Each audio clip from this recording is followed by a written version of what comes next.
ओम शांति। आज हम करेंगे 24/5/1972 की मुरली का टॉपिक है परिवर्तन का आधार दृढ़ संकल्प। परिवर्तन का आधार दृढ़ संकल्प। आज सर्व पुरुषार्थी आत्माओं को बाप दादा देख देख के खुश हो रहे हैं, क्योंकि जानते हैं कि यही श्रेष्ठ आत्माएं सृष्टि को परिवर्तन करने के निमित्त बनी हुई है। एक एक श्रेष्ठ आत्मा नंबरवार कितनी कमाल कर रही है।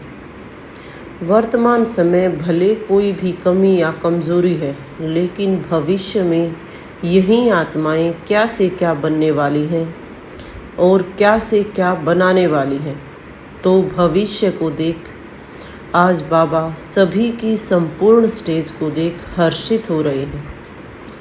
तो हमें भी हमारे फाइनल स्टेज को प्राप्त करने के लिए सदा तत्पर रहना है, पुरुषार्थ करना है और सदा हर्षित रहना है। अपने आप को विजयी रत्न समझते हुए सदा सफलता की खुशी में रहना है और उसके लिए प्रयत्न करते रहना है। सभी से बड़े ते बड़े रूहानी जादूगर होना। जैसे जादूगर थोड़े ही समय में बहुत विचित्र खेल दिखाते हैं, वैसे ही आप रूहानी जादूगर भी अपनी रूहानियत की शक्ति से सारे विश्व को परिवर्तन में लाने वाले हो। परंतु इतना बड़ा कार्य स्वयं को बदलने अथवा विश्व को बदलने का केवल एक ही दृढ़ संकल्प से करने वाले हो। एक ही दृढ़ संकल्प से अपने आप को बदल देते हो। वह कौन सा एक दृढ़ संकल्प, जिस एक संकल्प से अनेक जन्मों की विस्मृति के संस्कार स्मृति में बदल जाए। वह एक संकल्प कौन सा है भी एक सेकंड की बात, जिससे स्वयं को बदल दिया। एक ही सेकंड का और एक ही संकल्प यह धारण किया कि मैं आत्मा हूँ। यह संकल्प, यह स्मृति जैसे ही बाबा ने बदली कि बच्चे तुम देह नहीं तुम आत्मा हो, ऐसा समझते ही हमारा पूरा संसार, पूरा व्यवहार, पूरी स्मृति ही बदल गई। इस दृढ़ संकल्प से ही आपने अपनी सभी बातों को परिवर्तन में लाया और ऐसे ही एक ही दृढ़ संकल्प से पूरे विश्व को परिवर्तन में लाते हो। वह कौन सा एक दृढ़ संकल्प है? बाबा बताते वह एक दृढ़ संकल्प है, हम हैं ही विश्व के आधार मूर्त, उद्धार मूर्त अर्थात विश्व कल्याणकारी हैं। हम विश्व कल्याणकारी, विश्व परिवर्तन के निमित्त आत्माएं हैं।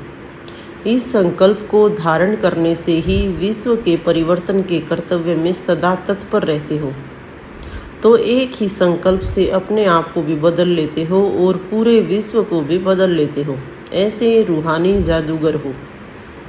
वे लौकिक वाले जादूगर तो अल्पकाल के लिए चीज़ों को परिवर्तन करके दिखाते हैं, लेकिन आप रूहानी जादूगर अविनाशी परिवर्तन, अविनाशी प्राप्ति करने और कराने वाले हो। तो सदा अपने इस श्रेष्ठ मर्तबे और श्रेष्ठ कर्तव्य को सामने रखते हुए हर संकल्प और हर कर्म करो, तो कोई भी संकल्प और कर्म व्यर्थ नहीं होगा। चलते चलते पुराने शरीर और पुरानी दुनिया में रहते हुए अपने श्रेष्ठ मर्तबे और श्रेष्ठ कर्तव्य को भूल जाने के कारण ही अनेक प्रकार की भूलें हो जाती हैं। तो जैसे ही हम अपनी स्मृति को भूलते हैं कि हम आत्मा हैं, तो यह भूल होते ही गलतियां हो जाती हैं। इसीलिए सदैव अपनी पहचान को और अपने मर्तबे अर्थात लक्ष्य को सदैव सामने रखो। जैसे सच्चे जो भक्त होते हैं, वह भी दुनिया की तुलना में अज्ञानी लोग जो विकर्म करते हैं, विकारों के वश होते हैं, उनसे काफ़ी दूर रहते हैं। क्यों? क्योंकि जो नोधा भक्ति अर्थात सच्चे भक्त होते हैं, वह सदैव अपने आप को अपने इष्ट के सामने रखते हैं और उनको सामने रखने के कारण कई बातों में सेफ रह जाते हैं और अन्य आत्माओं से श्रेष्ठ बन जाते हैं। ठीक इसी प्रकार से आप ज्ञानी तु आत्माएं सदा अपने श्रेष्ठ मर्तबे और कर्तव्य को सामने रखें तो क्या बन जाएंगे। श्रेष्ठ से श्रेष्ठ आत्माएं, हमें हमारी स्मृति, हमारी पहचान और हमारा लक्ष्य सदा सामने रखना है कि हम आत्माएं हैं और भविष्य में हम देवता बनने वाले हैं। तो अपने आप से पूछो और देखो कि सदा अपना मर्तबा और कर्तव्य सामने रहता है। स्मृति स्वरूप का सुख या स्मृति स्वरूप की खुशी का अनुभव क्यों नहीं होता है? उसका मुख्य कारण क्या है? यदि अभी भी हम विस्मृति में जाते हैं तो उसका मुख्य कारण बाबा ने बताया कि अभी तक सर्व रूपों से नष्टो मोहा नहीं हुए हैं। नष्टो मोहा है तो फिर भले कितनी भी कोशिश करो लेकिन अपनी स्मृति में स्थित रहेंगे। तो सबसे पहले नष्टो मोहा कहाँ तक हुए हैं यह अपने आप को चेक करो। बार बार देह अभिमान में आना यह सिद्ध करता है कि देह की ममता से परे नहीं हुए हैं या देह के मोह को नष्ट नहीं किया है। और नष्टो मोहा न होने के कारण जो भी समय और शक्तियाँ बाप द्वारा वर्षे में प्राप्त हो रही हैं उनको नष्ट कर देते हो, उनको गवा देते हो। तो जब बाबा के बच्चे बने हो तो जो बाप की प्रॉपर्टी है, वर्षा है, शक्तियाँ हैं, खजाने हैं, उसके अधिकारी बनते हैं। तो सर्व आत्माओं को सर्व शक्तियों का वर्षा मिलता ही है, लेकिन उस सर्व शक्तियों के वर्षे को काम में लगाना और अपने आप को उन्नति में लाना, इसमें नंबरवार पुरुषार्थ अनुसार हो जाते हैं। इसीलिए बेहद बाप के बच्चे और वर्षा हद का लें तो क्या कहेंगे? बेहद मर्तबे के बजाय हद का वर्षा लेना यह बेहद के बच्चों का कर्तव्य नहीं है। तो अभी अपने आप को बेहद के वर्षे का अधिकारी बनाओ। बार बार विस्मृति में आने से अपने आप को ही कमज़ोर बना देते हैं और कमज़ोर होने के कारण छोटी छोटी बातों का सामना नहीं कर पाते। तो अब इस आधे कल्प की विस्मृति के संस्कारों को विदाई दो। आज बाप दादा आप सभी से यही प्रतिज्ञा कराते हैं कि विस्मृति के संस्कारों को भूल जाओ। प्रतिज्ञा करो कि कभी भी किसी भी रूप में, किसी भी परिस्थिति में माया से हार नहीं खाएंगे, लेकिन लड़ेंगे और विजयी बनेंगे। तो जैसे औरों को फलक से और फखूर से कहते हो, वैसे ही अपने आप में भी विजयी बनने की फलक और फखूर नहीं रख सकते हो कि हम बाबा के विजयी रत्न हैं। यह हमेशा नशा रहना चाहिए कि हम परमात्मा संतान हैं। तो आज से सभी कमजोरियों को सदा के लिए विदाई दो। और आगे बाबा ड्रिल बता रहे हैं कि उसके लिए हमें क्या अभ्यास करना है। अभी यहाँ हो और अभी अभी वहाँ हो, अर्थात अपने संपूर्ण स्वरूप में।